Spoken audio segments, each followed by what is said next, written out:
तो last time हमने पढ़ा था कि टेबल जॉइंट्स के बारे में कुछ पढ़ा था।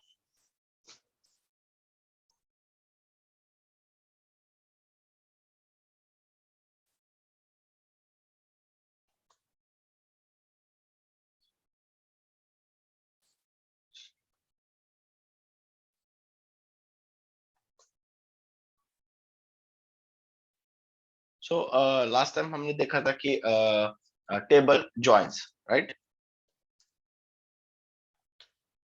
सो एक डिपार्टमेंट का था और एक एम्प्लॉय का है। तो select star from EMP, select star from DPT and select star from EMP। दो टेबल थे और हमने इनर जॉइन को पढ़ा था। जॉइन का मतलब मैंने बताया था कि दो टेबल से हमें किसी कॉलम को फेच करके एक ही टेबल को बनाना है या क्रिएट करवाना है। इसको हम कहते हैं टेबल जॉइंट्स, ठीक है। जिसमें हमने इनर जॉइन यानी कि इंटरसेक्शन को पढ़ा था। दो टेबल के दो टेबल का कॉलम इंटरसेक्शन हमने निकाला था। सो दो टेबल का हमने क्या किया था, इंटरसेक्शन हमने निकाला था। इसको हम कहते हैं इनर जॉइन। क्या कहते हैं, इनर जॉइन। अब और भी मैंने बोला था कि inner join and left outer join, इन दोनों के मिलके या इन दोनों से ही हमारा रिजल्ट हमें मिल जाएगा, inner join and left outer join से। तो इनर जॉइन हमने क्वेरी किया था, राइट ना। कुछ मैं फिर से एक बार बताता हूँ। सिलेक्ट, अब हमें कौन से कॉलम में से डेटा चाहिए, तो डिपार्टमेंट से मुझे DID चाहिए। तो डिपार्टमेंट के लिए हमने डी नाम दे दिया, इसको बोलते हैं alias name, D dot D name. दो ही दे दिए कॉलम, कॉमा EMP का मैंने ई नाम दे दिया, EID, कॉमा ई डॉट।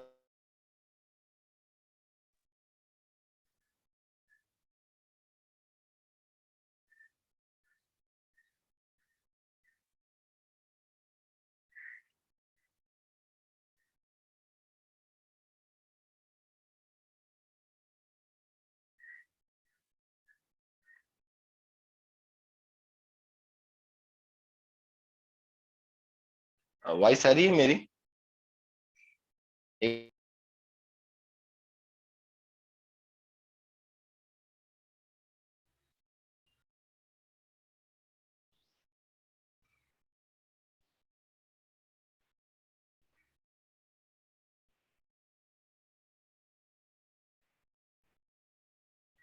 मेरी वॉइस आ रही है, आवाज आ रही है?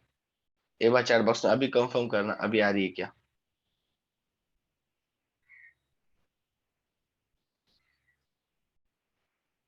ओके, ठीक है। ओके, ठीक। सो आज थोड़ा इंटरनेट का कनेक्शन थोड़ा प्रॉब्लम लग रहा है, ठीक है, नो इशू। चलिए, सो विल कंटिन्यू। या सो सिलेक्ट डिपार्टमेंट का मैंने डी दे दिया, ई एम्प्लॉय का ई ले लिया, एंड एम्प्लॉय हमें कौन से कॉलम चाहिए, मैंने यहाँ पे ई नेम दे दिया, comma E dot employ location दे दिया, बस इतने ही दे दिए। और फ्रॉम बोल दिया, फ्रॉम DPT, डिपार्टमेंट का डी, इनर जॉइन EMP का E, on the basis of department का DID is equal to match हो एम्प्लॉय का EID। ये देखिए, इसका और ये वाले कॉलम पे बेसिस पे हमें ज्वाइन कर रहा है।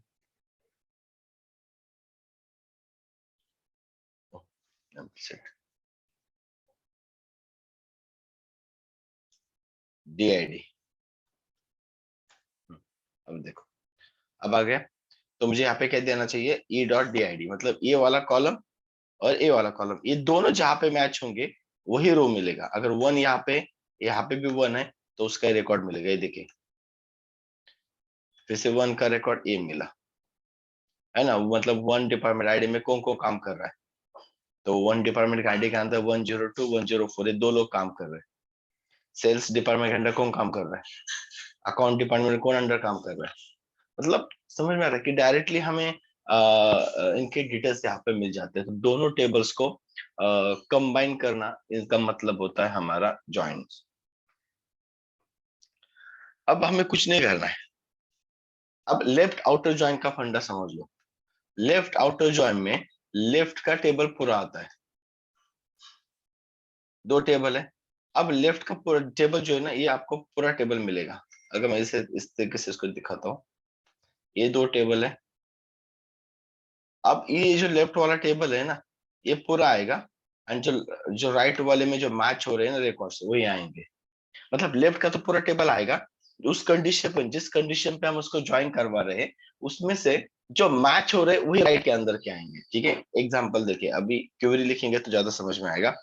अब मैं यहाँ पे क्या करूंगा, कुछ नहीं करना, यहाँ पे सिर्फ हमें लिखना है इनर ज्वाइन को हटा के लेफ्ट आउटर ज्वाइन, बस इतना लिखना है। क्वेरी बाकी सेम रहेगी। ठीक है, लेफ्ट आउटर ज्वाइन। अब लेफ्ट में, लेफ्ट लेफ्ट मतलब first table is a left table and second table is a right table. तो डिपार्टमेंट ले लिया, तो फर्स्ट टेबल है डिपार्टमेंट। डिपार्टमेंट के ऑल रिकॉर्ड्स आएंगे, यानी कि 1 2 3, एंड राइट में जो जो मैच होंगे वही आएंगे। तो 1 2 3 मैच हो रहा है तो वही आएगा, मतलब बाकी न लाते। बट अब यहाँ पे तो ऑल मैच हो रहा है, 1 1 के साथ, 2 2 से 3 3 के साथ। राइट, मतलब ऑल मैच हो रहे हैं, इसलिए ऑल रिकॉर्ड्स आ रहे हैं। देखिए, वन रिकॉर्ड लेफ्ट का पूरा टेबल आएगा। लेफ्ट में क्या क्या है, ये देखिए, ये वाला लेफ्ट वाला टेबल पूरा आएगा। राइट वाले में क्या आएंगे, सिर्फ जो मैच हो रहे वही, अगर मैच नहीं हो रहे वो नहीं आएंगे। फॉर एग्जाम्पल हम पकड़े चलते कि 3 ना उसमें नहीं है, तो मैं इसको डिलीट कर देता हूँ। अब थोड़ा ध्यान से देखना, delete from employ where DID is equal to 3। अब देखो, मैंने इसको एक DID को डिलीट करवा दिया। अब मैं अगर करूंगा ना सिलेक्ट स्टार, अब मेरे पास ये रिकॉर्ड है। लेफ्ट आउटर जॉइन क्या कहता है कि राइट में जो रिकॉर्ड्स है, ये देखिए, लेफ्ट में जो रिकॉर्ड्स है लेफ्ट जॉइन में, वो पूरा का पूरा टेबल आएगा। और उसमें जो जो मैच हो रहे हैं ना, उसमें से वही आएंगे, बाकी नल आएंगे। अब मैं फिर से वही क्वेरी लिखता हूँ। अब मैं यहाँ पे ये देखिए, अब मिला। लेफ्ट वाले में 2 था, लेफ्ट वाले में 1 था, वही राइट साइड में भी था, वही रिकॉर्ड मिला। 1 लेफ्ट में था, राइट में भी था, वही रिकॉर्ड मिला। लेफ्ट वाले टेबल में 3 था, मतलब फर्स्ट टेबल में 3 ID था अकाउंट वाला। पर राइट में वो डेटा नहीं था, तो उस जगह पे नल वैल्यू आएगी। देखो, दोनों का इंटरसेक्शन, मतलब दोनों को तो हम एक साथ ज्वाइन कर ही रहे, बट कौन से कंडीशन पे, बस इसको यही बता रहे कि लेफ्ट वाला जो टेबल है वो पूरा का पूरा डेटा लेगा। ओके, एंड राइट वाले में जो जो मैच हो रहे वही आएंगे, बाकी नल रिकॉर्ड्स। तो लेफ्ट में जो जो मैच हो रहे वही आएंगे। लेफ्ट में जितने भी मेरे पास टेबल्स है, जितने रिकॉर्ड्स है, सॉरी, जितने रिकॉर्ड्स है वो आएंगे लेफ्ट का।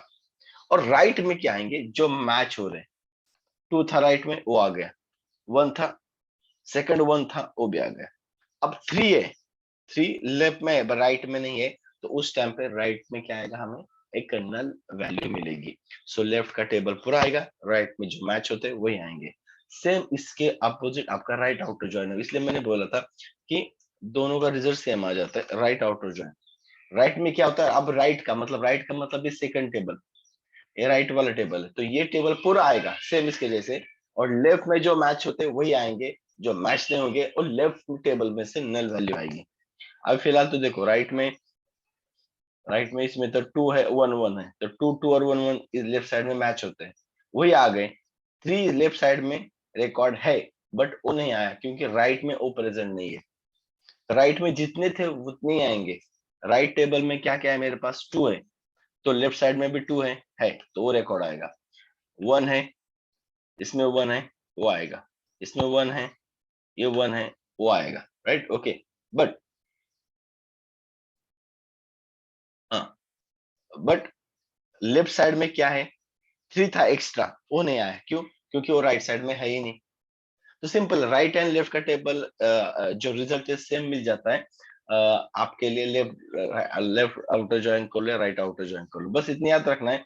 अगर मेरा लेफ्ट आउटर ज्वाइन है तो लेफ्ट का पूरा टेबल आने वाला है, राइट में जो मैच होंगे वही आएंगे, क्योंकि हमने यहाँ पे कंडीशन इक्वल टू की दे के रखी है। राइट में जो मैच होंगे वही आएंगे, लेफ्ट वाला भी पूरा आएगा, और जो मैच नहीं होंगे वो राइट से नल आएंगे। एंड राइट आउटर ज्वाइन में राइट का पूरा टेबल आएगा, लेफ्ट में जो मैच नहीं हो रहे वो नल आएंगे, दैट्स इट। ठीक है, तो इस तरीके से क्या होता है हमारा एक left and right outer joints.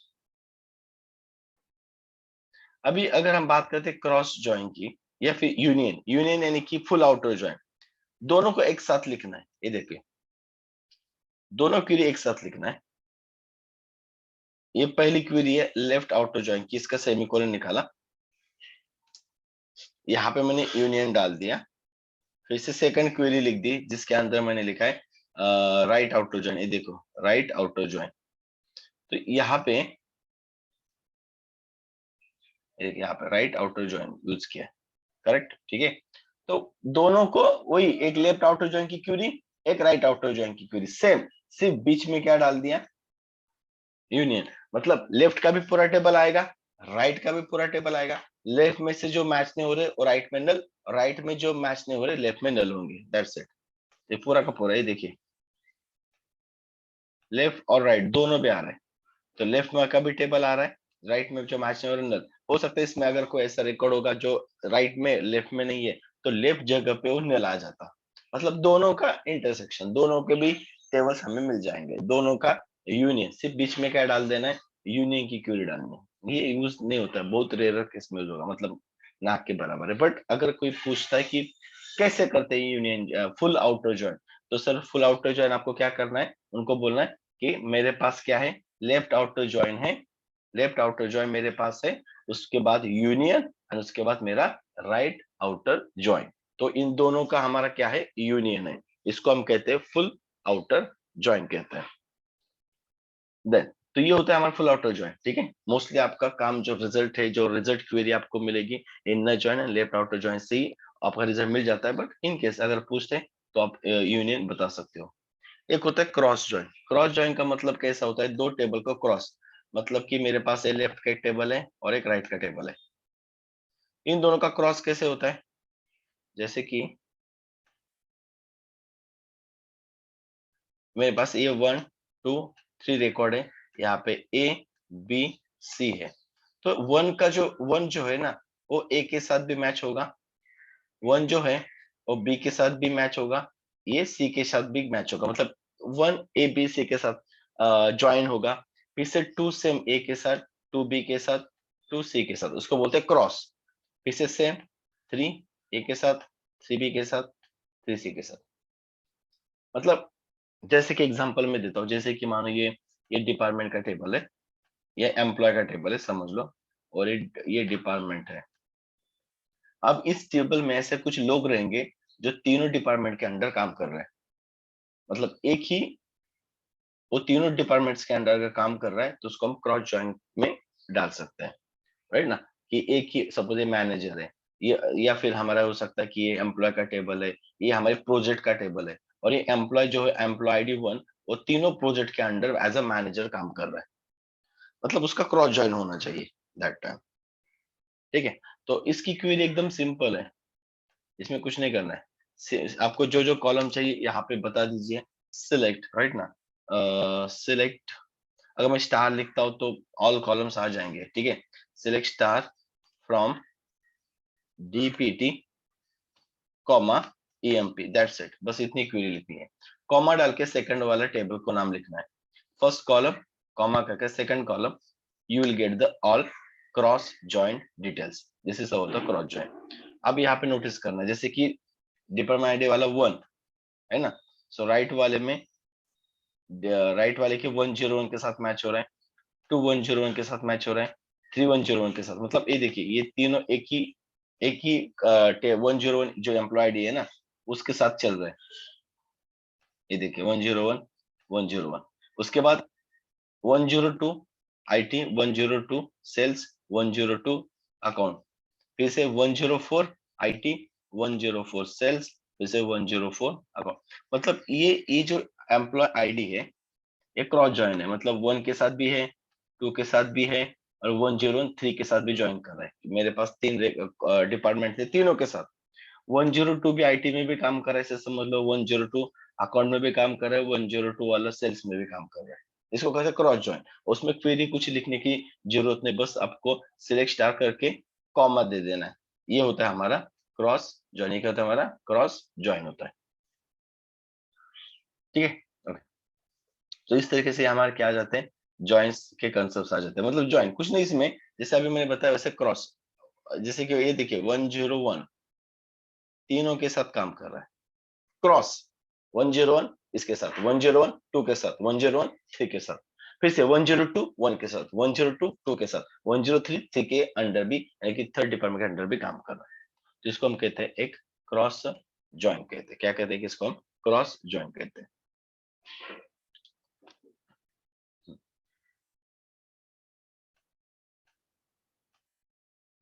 Intros में मोस्टली आपको पूछे जाते हैं, जैसे कि डिलीट, ट्रंकेट, राइट ना। इसका भी डिफरेंस जैसे मैंने लास्ट टाइम बताया था, ये डिलीट ट्रंकेट करना तो किस तरीके से हमें करना है, ठीक है। ओके, तो वो भी थोड़ा आप देख लीजिए। सिलेक्ट स्टार फ्रॉम एम्प्लॉय, मेरे पास एक अपना पहला वाला एक टेबल है एम्प्लॉय। मैं चाहता हूँ कि इसमें ना मुझे एक कॉलम ऐड करना है। क्या करना है मुझे, एक कॉलम ऐड करना है। अभी तक हम सिर्फ रो के ऊपर काम कर रहे थे, डेटा के ऊपर काम कर रहे थे, जिसको हम कहते हैं data manipulation language, DML command, DML command, data manipulation language. अगर मुझे इसके स्ट्रक्चर पे काम करना है, जैसे कि कोई कॉलम को ऐड करना है, किसी कॉलम को रिमूव करना है, यही दो चीजें मोस्टली करनी होती है, या किसी का डेटा चेंज करना है, ठीक है। ये मतलब हमें कुछ टेबल के स्ट्रक्चर को मॉडिफाई करवाना है, तो एक डीडीएल कमांड आती है जिसको हम कहते हैं डेटा डेफिनेशन लैंग्वेज। अगर मुझे किसी एक कॉलम यहाँ पे ऐड करना है, तो डेटा डेफिनेशन लैंग्वेज में आपको यूज करनी होती है अल्टर की क्यूरी। कौन सी क्यूरी, अल्टर, अल्टर, अल्टर यानी कि चेंज, मॉडिफाई। तो अल्टर टेबल, टेबल नेम, मतलब क्या करना है, अल्टर टेबल, टेबल नेम। अब इसके बाद हमें ये करना है कि क्या करना है, so I want to add, add एक कॉलम ऐड करना है। जैसे कि मैंने यहाँ पे एक ग्रेड का टेबल ऐड करना है, उसका डेटा टाइप var क्या होगा, और साइज होगी 40 सपोज। तो अल्टर टेबल एम्प्लॉय ऐड कर लो ग्रेड नाम का कॉलम var क्या सेमीकोलन एंटर। ये देखिए query okay, zero row affected recorded 1 2, तो ये सब सारी चीजें आ गई। अब हम सिलेक्ट स्टार फॉर्म करके एम्प्लॉय का देखेंगे, तो एक कॉलम ऐड हो जाएगा, बट उसके अंदर वैल्यू कुछ नहीं रहेगी, इसलिए वो नल आएगा। ये देखिए, बट एक कॉलम ऐड हो चुका है। अब उसमें बाद में हम अपडेट करके डेटा ऐड कर सकते हैं जो आपको चाहिए, बट कॉलम तो हमारा ऐड हो चुका है। अब उसमें हमें जो रिकॉर्ड चाहिए उसके हिसाब से हम उसको अपडेट करके देन उसके अंदर डेटा को दिखा सकते हैं, करेक्ट। तो ये इस तरीके से हम क्या कर सकते हैं, हमारे किसी कॉलम को ऐड कर सकते हैं। सपोज जो मैंने कॉलम ऐड किया है, अगर उसको मुझे डिलीट करवाना है ना, कोई भी कॉलम हो, कोई भी कॉलम, किसी भी कॉलम को अगर हमें डिलीट करवाना है, तो हम उसको डिलीट कैसे करेंगे। अब समझो कि ये ग्रेड नाम का जो मैंने कॉलम ऐड किया है, मतलब या मेरे पास प्रेजेंट है, उस कॉलम को मुझे रिमूव करवाना है। तो यहाँ पे भी फिर से अल्टर की क्वेरी आती है, alter table, table name, delete करना है, यानी कि उसको क्या करना है, ड्रॉप करना है, ड्रॉप कॉलम। कौन सा कॉलम करना है, उस कॉलम का नेम मुझे ग्रेड वाले कॉलम को ड्रॉप करवाना है। क्वेरी ओके, फिर से सिलेक्ट स्टार फॉर्म आप करके एक बार देख सकते हो। देखिए कॉलम इज डिलीटेड, कॉलम क्या हुआ, डिलीट हुआ, करेक्ट है ना। तो इस तरीके से अल्टर क्वेरी मतलब हमें टेबल के स्ट्रक्चर में काम करना है। जैसे एम्प्लॉय डेजिग्नेशन है, इसका डेटा टाइप्स varchar है, और इसको हमने साइज दिया था मानो 40। मैं चाहता हूँ कि उसका डेटा टाइप मुझे कुछ चेंज करवाना है, या varchar ही रखना है, या चेंज करना है, बट उसकी साइज मुझे बढ़वानी है। मतलब कि मुझे बाद में ऐसे लग रहा है कि अरे ये साइज कम पड़ रही है, तो मुझे 40 नहीं, मुझे 100 साइज उसकी लेनी है ना। पहले से मेरी कितनी थी, साइज 40 थी, फॉर एग्जाम्पल मैं सम ऐसे कंसिडर करके चल रहा हूँ। अब मुझे क्या करना है कि मुझे उसके साइज को बढ़ाना है, तो इसलिए हमें क्या करना पड़ेगा, उसको अपडेट करना पड़ेगा, मॉडिफाई करना पड़ेगा। तो स्ट्रक्चर के ऊपर एक हम काम कर रहे हैं, तो उसके लिए भी हमें क्वेरी लिखनी है, अल्टर टेबल। क्या करना है उसके लिए, अल्टर टेबल, टेबल नेम, उसके लिए लिखना है मॉडिफाई कॉलम। कौन से कॉलम को मॉडिफाई करना है? मैंने कहा एम्प्लॉय डेजिग्नेशन को मॉडिफाई करना है। एंड आप इसमें डेटा भी चेंज कर सकते हो, जो भी लिखना है अभी डायरेक्टली आपके पास, जैसे हम क्रिएट टेबल करते हैं ना, वैसे कॉलम का नेम दे दिया। अब आपको जो डेटा देना है वो दे दो, साइज जो देना है दे दो, सेमीकोलन एंटर। ये देखिए परफेक्ट। ओके, अब यहाँ पे तो दिखाई नहीं देगा, बट इसकी जो साइज है ये अपडेट इक्वेरी आपको सक्सेसफुली दिखाई दे रही है। मतलब अब डेजिग्नेशन का जो कॉलम की जो साइज है, अब now it will be the 100। मतलब किसी का भी डेटा आपको चेंज करना है, कुछ भी चीजें को मॉडिफाई करना है, तो आप क्या कर सकते हो उसके लिए, एक मॉडिफाई का कॉलम्स लगा सकते हो। ठीक है, एक मॉडिफाई की क्वेरी आप यहाँ पे यूज कर सकते हो। ठीक है, नेक्स्ट।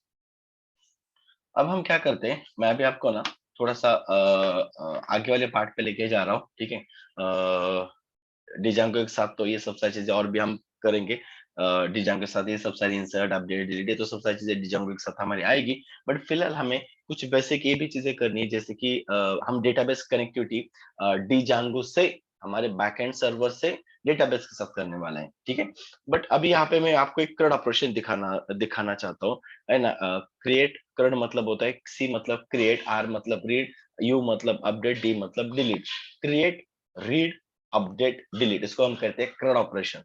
तो CRUD ऑपरेशन हमें, मैं यहाँ पे आपको पाइथन से डेटाबेस माइस्क्यूएल के साथ करके दिखाऊंगा। ठीक है, एटलीस्ट इतना आपको समझ में आ जाएगा कि कैसे हम पाइथन से कनेक्टिविटी करते हैं। वैसे तो हम आइडियली डिजांगो से ही करने वाले हैं, बट मैं यहाँ पे आपको दिखा दूंगा कि अगर मैं यूजर से हम पाइथन से डेटा फेच करके हम कैसे माइस्क्यूएल के डेटाबेस में रिकॉर्ड को इंसर्ट कर सकते हैं, वो हमें देखना है। तो इंसर्ट कैसे करना है, डिलीट कैसे करना है, डिस्प्ले कैसे करना है और अपडेट कैसे करना है, इससे इसको हम बोलते हैं CRUD ऑपरेशन। ये होने के बाद फिर हम डिजांगो पे जाएंगे, और डिजांगो के साथ तो बहुत सारी चीजें हम करेंगे, क्योंकि वो तो डायरेक्टली अप्लाइड है, आपका फ्रंट एंड आएगा, बैक एंड आएगा, सीधा हम डेटाबेस के साथ ही काम करने वाले हैं। बट एक बेसिक आइडिया आपको आनी चाहिए। एंड वैसे पूछते तो नहीं है, बट मेरे ख्याल से कि एक थोड़ा प्री आपको एक ना जैसे हम डिजांगो पे जाएंगे, और ये थोड़ा डिजांगो देखिए थोड़ा सा कॉम्प्लेक्स है, समझने के लिए मे बी थोड़ा टाइम लग सकता है। बट अगर ये बेसिक चीजें अगर हमारे पास अच्छे से रहेगी, तो शायद मुझे लगता है कि बहुत काम आसान हो जाएगा। ठीक है, तो हम यहाँ पे मैं आपको एक CRUD ऑपरेशन पे लेके जाऊंगा। CRUD यानी कि create, read, update and delete. CRUD, create, read, update, delete. मतलब मुझे क्रिएट करना है, तो क्रिएट कैसे करना है, रीड कैसे करना है, डिलीट कैसे करना है और अपडेट कैसे करना है। ठीक है, ये चार चीजें ऑपरेशंस। और कभी आप इंटरव्यूज में भी जाते हो, चाहे आप डिजांगो पे भी जाओगे, तो उस टाइम पे भी आपको यही चार ऑपरेशंस बोलते हैं करने के लिए। इंटरव्यूज में जाते हो, या फिर कोई आपको असाइनमेंट्स दी जाती है और आपको कहा जाता है कि इसमें अगर कोई भी एक सिनेरियो दिया जाएगा, जैसे आपने एम्प्लॉय का ही ले लो, वो कहेंगे कि किसी एम्प्लॉय को हमें ऐड करना आना चाहिए, किसी एम्प्लॉय के डिटेल्स को हमें अपडेट भी करना चाहिए, किसी एम्प्लॉयज को हमें डिलीट भी करवाना है, किसी एम्प्लॉय को ऐड भी करना है ना। ये चार ऑप्शन आपको मेनली दिए जाते हैं परफॉर्म करने के लिए। ठीक है, ओके।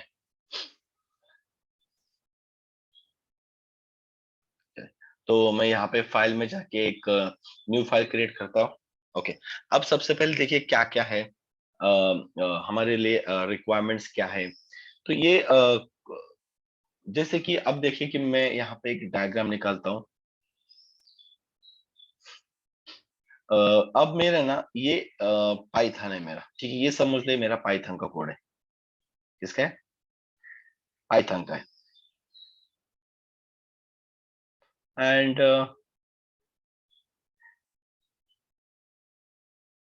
ये मेरा माइस्क्यूएल का डेटाबेस है। ये क्या है मेरा? माइस्क्यूएल का डेटाबेस सर्वर है। मैं चाहता हूं कि मैं पाइथन से डेटा फेच करूं,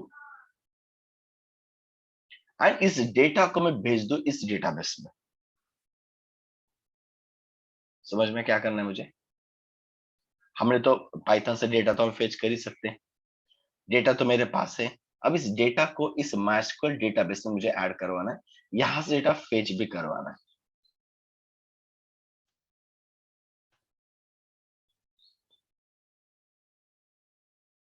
क्या?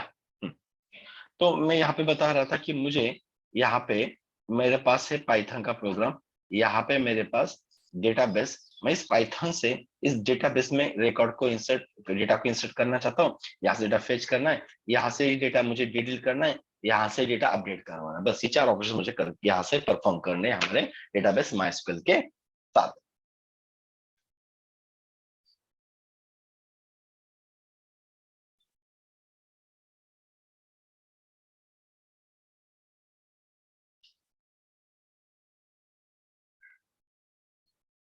ओके,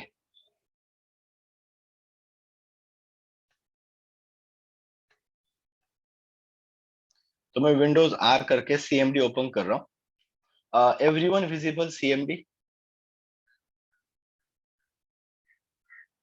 कमांड प्रॉम्प्ट सबको दिख रहा है? ओके, ठीक है। ओके, तो सबसे पहले जैसे अभी मैंने बताया कि मुझे क्या करना है, मेरे पास एक पाइथन है, मैं फिर से बता रहा हूँ, ठीक है। और मुझे डेटाबेस के साथ, मेरे पास डेटाबेस माइस्क्वेल ऑलरेडी डिफरेंट पोर्ट पे इंस्टॉल है, मतलब ये मेरी अलग अलग जगह पे इंस्टॉल है मेरा, क्या, मेरा डेटाबेस माइस्क्वेल। और हम पाइथन का प्रोग्राम करेंगे, और मैं चाहता हूँ कि इस पाइथन के डिटेल्स हमारे इस माइस्क्वेल में जाए। तो यहाँ से यहाँ तक का कनेक्शन मुझे करवाना है, यहाँ से मुझे इस डेटाबेस के साथ कनेक्शन करवाने हैं। और ये कनेक्शन अगर मुझे करवाने हैं तो उसके लिए हमें एक ड्राइवर की जरूरत होती है ना? क्या, अगर मुझे कनेक्शंस करवाने हैं, मुझे क्या करना है, इस पाइथन से डेटाबेस माइस्क्वेल के साथ अगर कनेक्शन करने हैं तो मुझे एक ड्राइवर्स की जरूरत होगी, जिसको हम कहते हैं माइस्क्वेल ड्राइवर, जो पाइथन के साथ हम यूज करते हैं, और जिसको हम कहते हैं माइस्क्वेल कनेक्टर ड्राइवर। माइस्क्वेल कनेक्टर फाइल होती है, माइस्क्वेल कनेक्टर एक मॉड्यूल होता है जिसको हमें इंस्टॉल करना पड़ेगा, माइस्क्वेल कनेक्टर, जो पाइथन के लिए यूज होता है। वैसे सेम जावा के लिए भी आता है, अगर आपको डेटाबेस का कनेक्शन करना है तो उसके ड्राइवर्स आते हैं जो जावा के लिए आते हैं, डॉट नेट है तो उसके लिए आते हैं। तो उसी तरह हर एक लैंग्वेज में डेटाबेस को कनेक्शन करने के लिए एक ड्राइवर्स की जरूरत होती है। तो वही ड्राइवर्स अब यहाँ पे इंस्टॉल करना है। तो सबसे पहले जब आप सीएमडी पे आओगे तो आपको ये कहाँ पे कमांड चलानी होगी, क्या, आपको लिखना होगा पाइथन, ठीक है, पाइथन पिप, या सीधा पिप लिखो तो भी चलेगा, पिप install MySQL dash connector dash Python, और एंटर कर दो।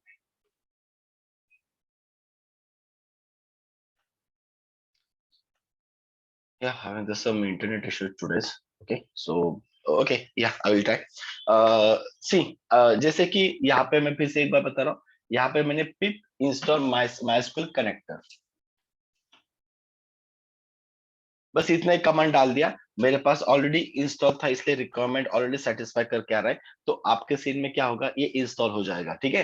ये क्या होगा, एक कनेक्टर ड्राइवर्स ये इंटरनेट से डाउनलोड करके आपके पैकेज में इंस्टॉल करके रख देगा। क्या लिखना है, pip install MySQL connector python. Sometimes बहुत बार स्टूडेंट्स को बहुत बार मैंने देखा है कि जैसे कि स्टूडेंट क्या करते हैं, अभी यहाँ पे हमें चाहिए है ना, क्या कमांड है मेरी, ये कमांड है, ठीक है। अभी कमांड में क्या करेंगे, मिस्टेक हो जाती है, जैसे कि स्पेस ही नहीं दे देंगे, से डैश ही नहीं दे देंगे, और ऐसे लिखेंगे और कहेंगे कि सर ये मेरा चल नहीं रहा है।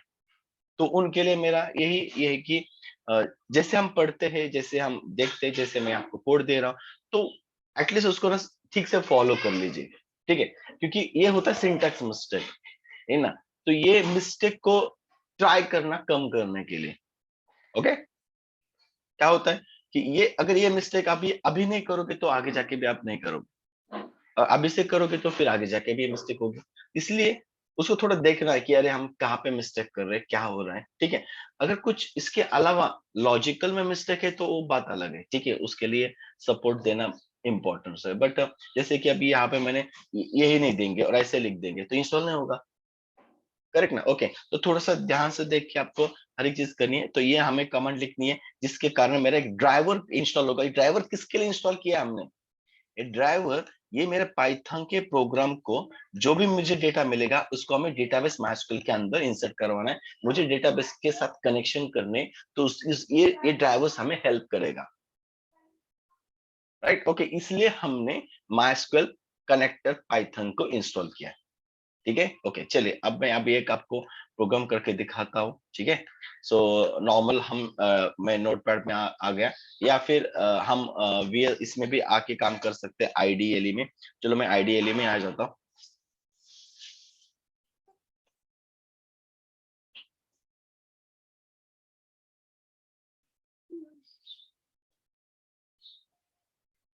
यहाँ पे मैंने फाइल एक न्यू कर दिया। ठीक है, ओके और मैं इसको यहाँ पर सेव कर देता हूँ। इसका नाम दे दिया db.py। ठीक है, ओके एक पाइथन की मैंने फाइल बना दी। अब मुझे सबसे पहले देखिए मुझे क्या करना है। सिंपल मैंने क्या बोला कि मुझे हमारे हमारे पाइथन से हमें कनेक्शन करना है डेटाबेस माइस्क्ल के साथ। ओके, मैं यहाँ से डेटा लूंगा, वो डेटाबेस में जाना चाहिए, वहां से डेटा मुझे फेच करके यहाँ पे भी लेके आना है, यूजर को दिखाना है। ऐसा मेरा एप्लीकेशन है, राइट। तो अब हमने क्या किया, एक माइस्क्ल कनेक्टर को हमने इंस्टॉल किया है, करेक्ट इंस्टॉल किया है ना। बस उसी को पहले इम्पोर्ट कर देना है, बस पहला ही काम रहेगा। इम्पोर्ट कर लो MySQL dot connector, spelling वगैरह सही से लिखना है। ओके, अगर मेरे गलत हो जाती है तो मुझे बता देना। ठीक है, माई एसक्यूएल कनेक्टर ये इंपोर्ट करना है, जिसको अभी हमने जैसे इंस्टॉल किया my SQL connector Python file को जस्ट अभी इंस्टॉल किया, उसी को हमने इंपोर्ट कर दिया। अब मुझे क्या करना है, जोड़ना है, कनेक्शन करने हैं मेरे डेटाबेस के साथ।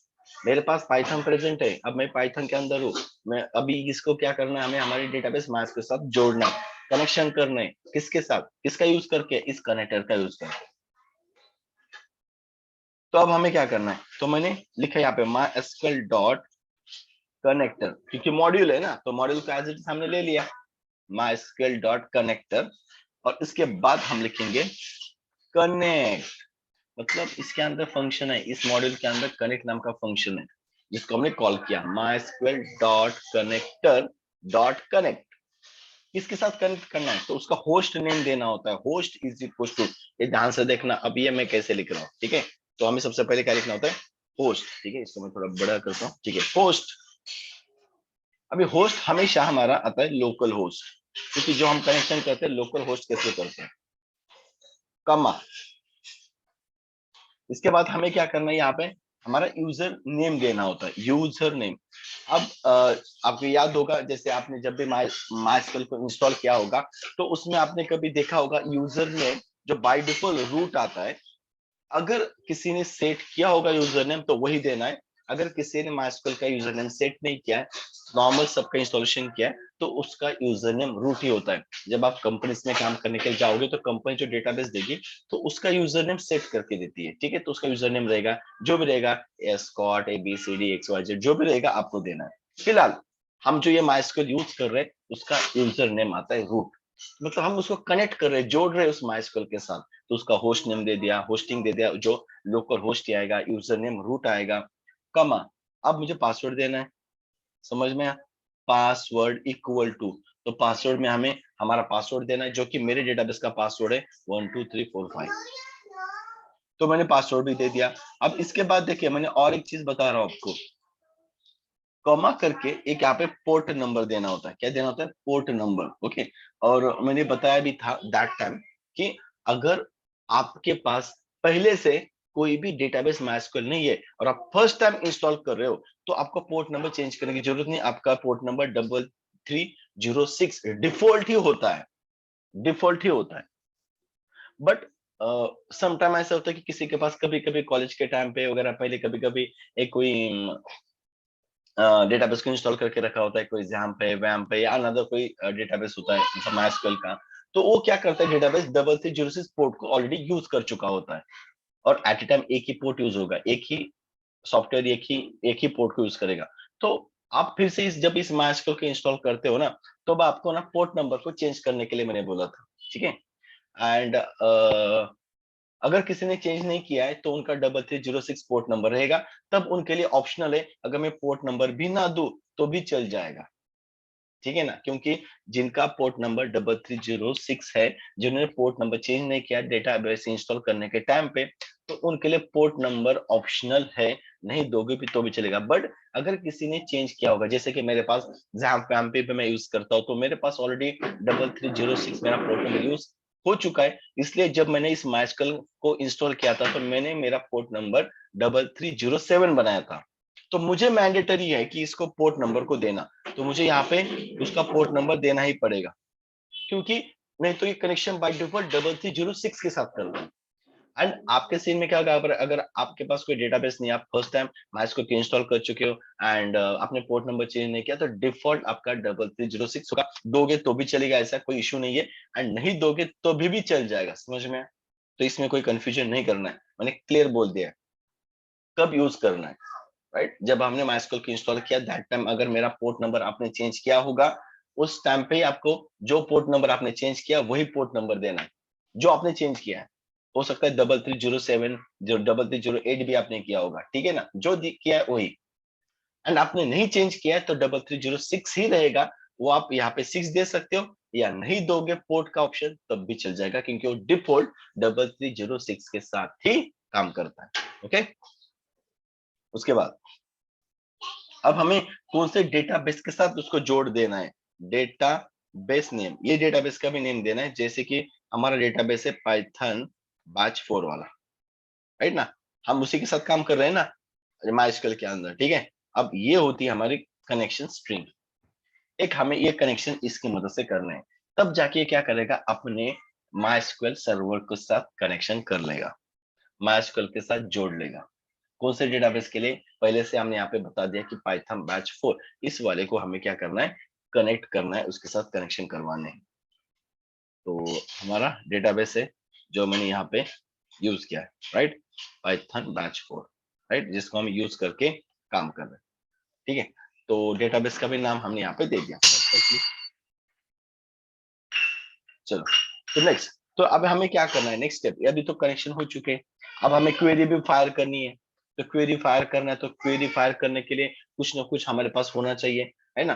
तो उसके लिए सबसे पहले हमें कर्सर को क्रिएट करना है।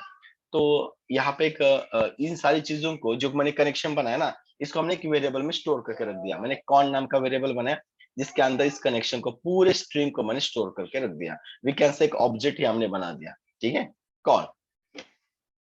अब कौन का मतलब होता है ये पूरा का पूरा स्ट्रिंग, मतलब आपका कनेक्शन, कौन मतलब कनेक्शन।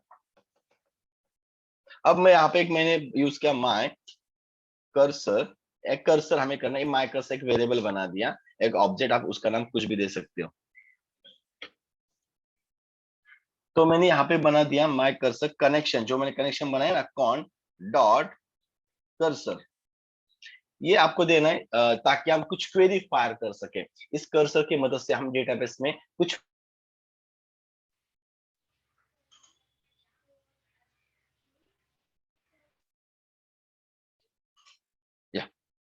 तो यहां से हम क्या करेंगे, इस कर्सर की मदद से हम डेटाबेस के साथ कुछ क्वेरी फायर करेंगे।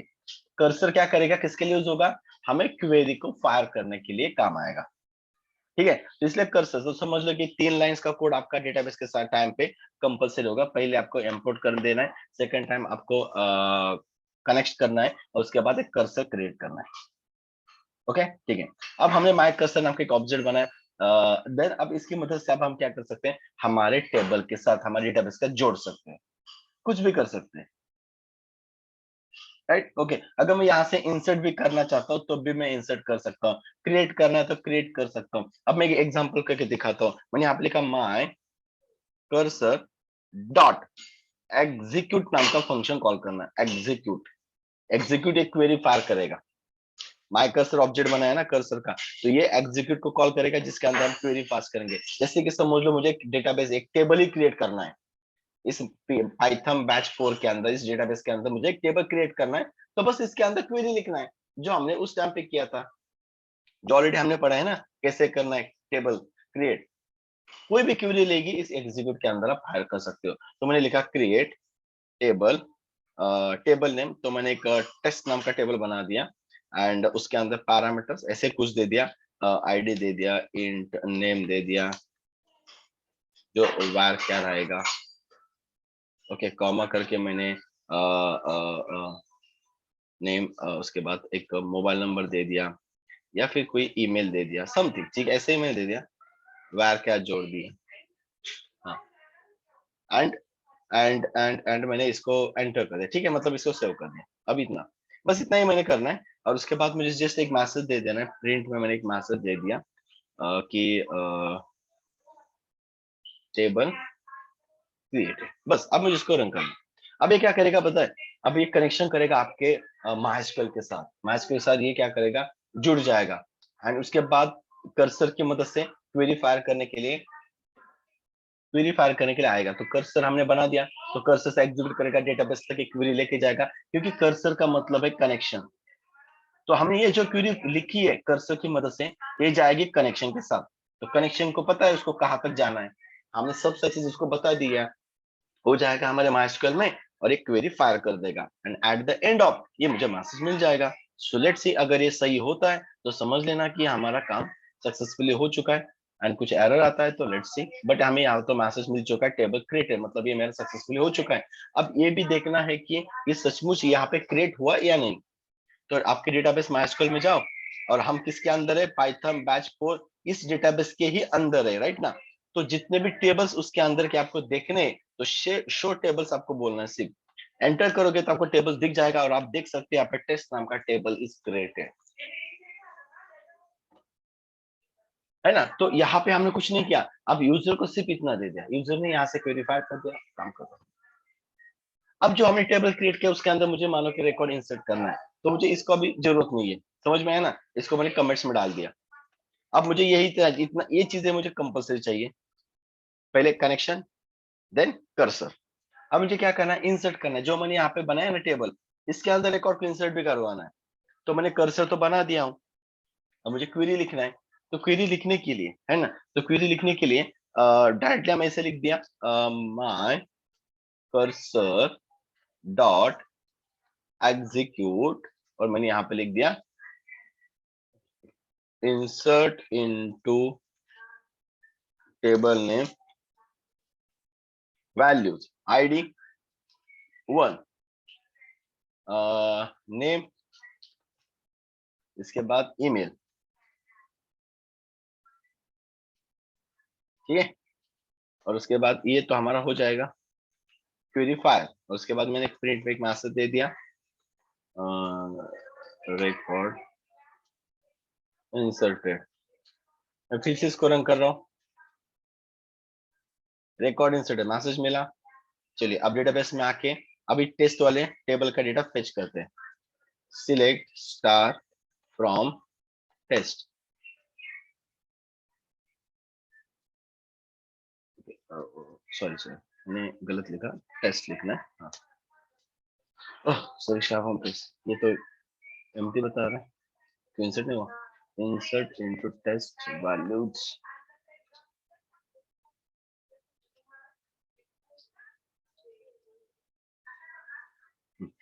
ओके, और एक चीज, चलो, अब ये क्वेरी तो फायर हो चुकी है, बट हमें डेटाबेस में कुछ शो नहीं हो रहा है, राइट ना, हमें इसमें डेटाबेस में कुछ शो नहीं हो रहा है। ये देखिए एम्प्टी दिखा रहा है, राइट, ओके।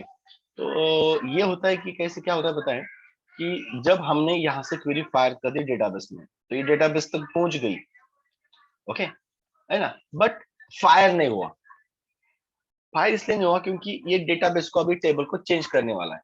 क्या करने वाला है, क्योंकि देखो रिकॉर्ड इंसर्ट होगा तो टेबल मेरा चेंज होगा, करेक्ट ना, कुछ ना कुछ चेंजेस होंगे मेरे टेबल में। इस टेबल के चेंजेस को फाइनल करने के लिए, यानी कि कंफर्मेशन लाइक दैट, कंफर्मेशन करने के लिए हमें कमिट करना होता है। हमें क्या करना होता है, कमिट। कमिट का मतलब होता है चेंजेस करना है, मतलब फाइनल। हमने क्वेरी लिखा, क्वेरी मेरी रेडी है, हमने फायर करना है डेटाबेस में, बट जब तक हम कमिट नहीं करेंगे तब तक एक क्वेरी फाइनल आपके डेटाबेस में फायर नहीं होगी, चेंजेस नहीं होंगे। मेरे पास रेडी है सब सारी चीजें, अभी बस कंफर्मेशन का वेट कर रहा हूँ, कमिट यानी कि कंफर्मेशन। एक बार मुझे कमिट मिल जाता है तो पूरा का पूरा डेटा मेरा चेंज हो जाएगा। तो जब भी हम टेबल के साथ मॉडिफिकेशन करते हैं तब हमें क्या करना होता है, इसमें हमें कमिट करना है। कमिट किसके साथ करना होता है ये भी याद रखना, कनेक्शन के साथ करना होता है। तो कॉन डॉट कमिट। ओके, अब हम ट्राई करके देखते हैं कि अब रिकॉर्ड इंसर्ट हो रहा है या नहीं। मैं फिर से उसको रन कर रहा हूँ, रिकॉर्ड इंसर्ट मैसेज आ चुका है, बट यहाँ पे आया कि नहीं ये देखना इंपॉर्टेंट है हमारे लिए। Select star from test, enter. अब देखिए record present in our table. अब रिकॉर्ड मेरे पास प्रेजेंट है ना। वो हमने कहाँ से इंसर्ट करवा दिया, ये तो रिकॉर्ड हमने यहाँ से इंसर्ट करवा दिया। हम माइस्क्यूएल के साथ कुछ नहीं करेंगे, बैकएंड है, सर्वर पे डेटाबेस है, राइट ना। तो ये बस हमने फ्रंट एंड से यानी कि वी कैन से इस एप्लीकेशन से हमने डेटाबेस के साथ कनेक्शन कर दिया, क्रिएट टेबल भी कर दिया, अब उसके अंदर डेटा भी इंसर्ट कर दिया, है ना। तो यहाँ से हम ये अभी ये जो चीजें ये तो हम यूजर से भी ले सकते हैं ना, इनपुट से भी ले सकते हैं यूजर से डेटा। अब यूजर जो एंटर करेगा वही इंसर्ट होगा। बाद में हम उसको शो भी करेंगे, डेटाबेस में जो रिकॉर्ड्स है उसको हम शो भी करेंगे, फेच भी करेंगे, और यहाँ पे दिखा देंगे कि कौन से रिकॉर्ड्स हैं। एक एप्लीकेशन जो होता है ना वो वैसे ही काम करेगा, राइट ना। तो हम डेटाबेस से जुड़ जाएंगे, डेटाबेस में जो रिकॉर्ड्स है उसके अंदर data store, retrieve, update, delete, whatever any operations we can perform. इसलिए CRUD ऑपरेशन पहले हमारे लिए इंपॉर्टेंट है। एक बार आप CRUD कर लेते हो ना तो बाकी कुछ भी चीजें कर सकते हो, सिर्फ क्वेरी को चेंज करना है, आपको पूरा सिनेरियो क्लियर हो जाता है। और आगे जाके डिजांगो में भी वही करना है, बस डिजांगो में ऐसे हम सीधा क्वेरी नहीं लिखते। उस वो एक ORM होता है, ऑब्जेक्ट रिलेशनल मैपिंग, उसमें हमें थोड़ा ऑब्जेक्ट ओरिएंटेड के थ्रू डेटा को पास करना है। उसके लिए उप्स कंसेप्ट आपको अच्छे करने पड़ेंगे। मैं अभी से बता रहा हूँ, इस वीक में जब भी हम डिजांगो स्टार्ट करेंगे, डिजांगो के साथ जाएंगे, डेटाबेस जुड़ेंगे, तो उस कंसेप्ट आपको ऑल अच्छे होने चाहिए। Basic basic concept, classes, objects, है ना, एट्रीब्यूट्स, प्राइवेट वगैरह, ये सब चीजें अच्छे से होनी चाहिए, ठीक है। तो यहाँ तक का पार्ट आपको करके देखना है कि सच में आपका डेटाबेस कनेक्ट हो रहा है, नहीं हो रहा है, या फिर व्हाट एवर क्या एरर आ रहा है जो आपको करना है, ठीक है।